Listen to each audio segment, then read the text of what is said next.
বিশ্বাস করে এখানে এসছো, তোমাদেরকে ধন্যবাদ জানাই, সালাম জানাই। আমার দরজা সবসময় খোলা, এতে জানো। তো তোমরা অনেকক্ষণ ধরে চেষ্টা করছো, আমরা একটা সমাধানের পথে এসেছি। কনফিউশন তৈরি হয়েছে, পরিবেশ তৈরি হয়েছে। এই পরিবেশ আবার এক রাতের মধ্যে সলভ করে ফেলা যায়, এটা প্রশাসনের হাতে আছে।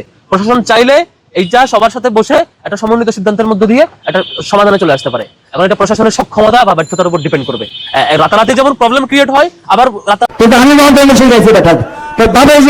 সংস্কার করতেছে, আরে বেটা বাস্তবায়ন করবে কে? ভয় দেখায় আমাদের, আঙ্গুল ভেঙে দেবো, মাথা ভেঙে দেবো, কথা বলার সময় মুখ সামলায় বলবেন, বুঝছেন? কোথায় তো তিনবার আমাদেরকে কর্তন করে বিভিন্ন উপজেলায় বিভিন্ন আসনের সঙ্গে আমাদেরকে নেওয়া হয়েছে। এই তিনটি ইউনিয়ন আমরা বাংলাদেশের মধ্যে আমার মনে হয় সবচেয়ে বেশি অবহেলিত। সুপ্রিয় দর্শক, আসসালামু আলাইকুম রহমতুল্লাহ। আশা করি সবাই ভালো এবং সুস্থ আছেন। স্বাগত জানাচ্ছি আমাদের আরেকটি নতুন ভিডিওতে। সুপ্রিয় দর্শক মণ্ডলী, ভিডিওর থাম্বনেল টাইটেল ভিডিওর কিছু অংশ বিশেষ দেখে আপনারা ইতিমধ্যে ধারণা করতে পেরেছেন আজকের ভিডিওটি কতটা গুরুত্বপূর্ণ। সুপ্রিয় দর্শক, আসুন আমরা কথা না বাড়িয়ে সেই সম্পূর্ণ বিস্তারিত আলোচনা দেখে আসে। তার আগে আপনাদের হতে ছোট্ট একটা রিকোয়েস্ট, যারা আমাদের চ্যানেল এখন নতুন, চ্যানেলটি সাবস্ক্রাইব করে লাইক কমেন্ট শেয়ার করে আমাদের সাথেই থাকুন।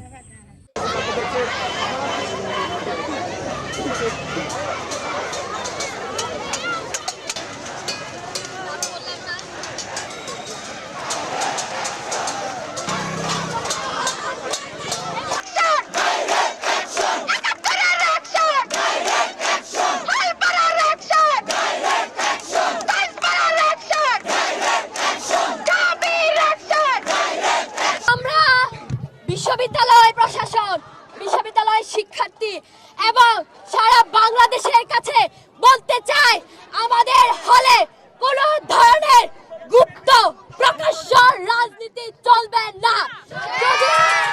যদি গুপ্ত প্রকাশ্য রাজনীতি কমিটি দেওয়া, প্রচার প্রসার এবং মেয়েদের নিয়ে কাজ করা, এজেন্ডা বাস্তবায়ন করা, এই ধরনের কোনো কাজ হয়ে থাকে, তাহলে আতিকা গেছে যেই পথে,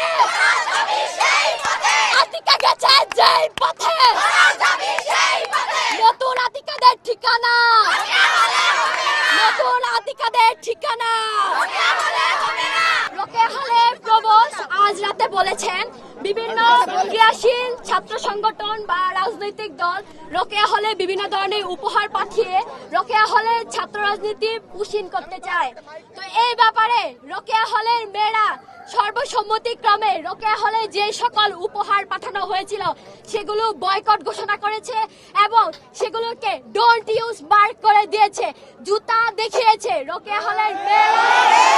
আমরা 17 জুলাই রাতে রোকেয়া হলে সবাই সমবেত হয়েছিলাম একটি দাবিতে, যে রোকেয়া হল কখনো গেস্ট রুম, গণরুম এবং ছাত্র রাজনীতির কালো ছায়ায় কলুষিত হবে না।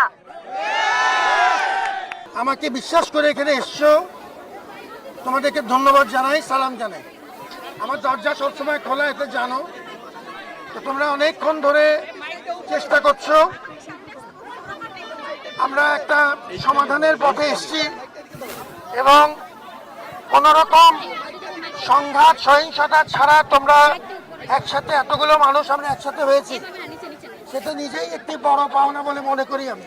প্রথমত, নিবর্তনমূলক কোনো রাজনীতি, যে রাজনীতি গণরুমের জন্ম দেয়, যে রাজনীতি নিপীড়ন করে, এটা আমরা কেউ চাই না। তোমার এবং আমার মধ্যে কোনো পার্থক্য নেই, তুমি এবং আমি মিলেই এই নতুন প্রশাসন। আমরা নিবর্তনমূলক কোনো রাজনীতি হল পর্যায়ে চাই না, এটা খুব পরিষ্কার। 17 তারিখ তোমাদের ক্ষেত্রে যদি এটা আমাদের আগে 17 জুলাইতে, ওই সময় হল প্রশাসন কর্তৃক যেসব সিদ্ধান্ত হয়েছে ছাত্র এবং হল প্রশাসনের মধ্যে, সেটি তারা তাদের মতো করে বিবেচনা করতে পারবে, আমাদের তাতে কোনো আপত্তি নেই। আচ্ছা, এখন একটা ব্যাপার তোমাদের পরামর্শ দরকার, খুব ভালোভাবে পরিষ্কার। সেটি হলো যে আমাদের সামনে তোমাদের সাথে, সবার সাথে কথা বলে, তোমাদের ভরসায় সাহস করে আমরা ডাকসুর মতো একটি বড় আয়োজনে নেমেছি এবং এটি আমি খুব আশ্বস্ত হলাম যে তোমরা আজকে অনেকক্ষণ ধরে তোমরা কষ্ট করছো, কেউ কেউ না খেয়ে আছো, এর মধ্যেও ডাকসুর ব্যাপারে তোমাদের একটা অত্যন্ত পজিটিভ একটা ইতিবাচক মনোভাব প্রকাশ পাচ্ছে। আমি এটাতে আশ্বস্ত বোধ করছি।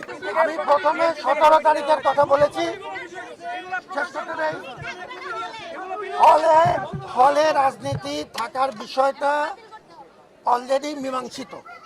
এই ব্যাপারে তোমাদের যে সিদ্ধান্ত 17 তারিখে, যেটা এর আগের হল প্রশাসন নিয়েছে, তোমরা যদি হল প্রশাসন মনে করে সে অনুযায়ী যাবে।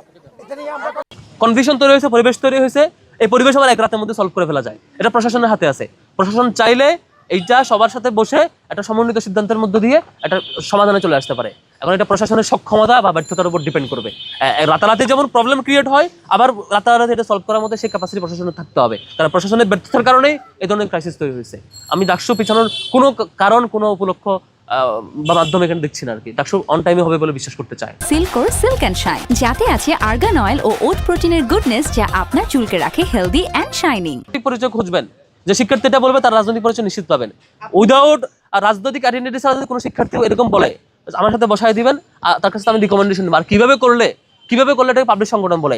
গত এই 5-7 মাস সময়ে ছাত্র শিবির যে ম্যাসিভ পর্যায়ে প্রোগ্রাম করছে, পাবলিক প্রোগ্রাম, পাবলিক ইভেন্ট, তার ধারে কাছে কোনো সংগঠন করে নাই। তাও যদি কেউ এটা অভিযোগ দেয়, তার কাছ থেকে আমি রিকমেন্ডেশন চাইবো, ভাই আর কিভাবে কাজ করতে পারি, রিকমেন্ডেশন দিবেন। সংগঠনের কমিটি তো আমি দেই ভাই, আপনি তো দেন না। এখন যদি আমি কমিটি দেই নাই আর আমার উপর বলে যে কমিটি দাও, তাহলে কি আমার সংগঠনের পুলিশ আপনি ঠিক করবেন? তাহলে এটা তো ডাবল স্ট্যান্ডার্ড গিরি। কালকে একজন দেখলাম, বেশ হাসলাম অনেকক্ষণ, একজন বলেছে ছাত্র দলের কমিটি বিলুপ্ত করতে হবে আর শিবিরকে কমিটি দিতে হবে। একজনের বক্তব্য দেখলাম, আমি অনেকক্ষণ হাসলাম।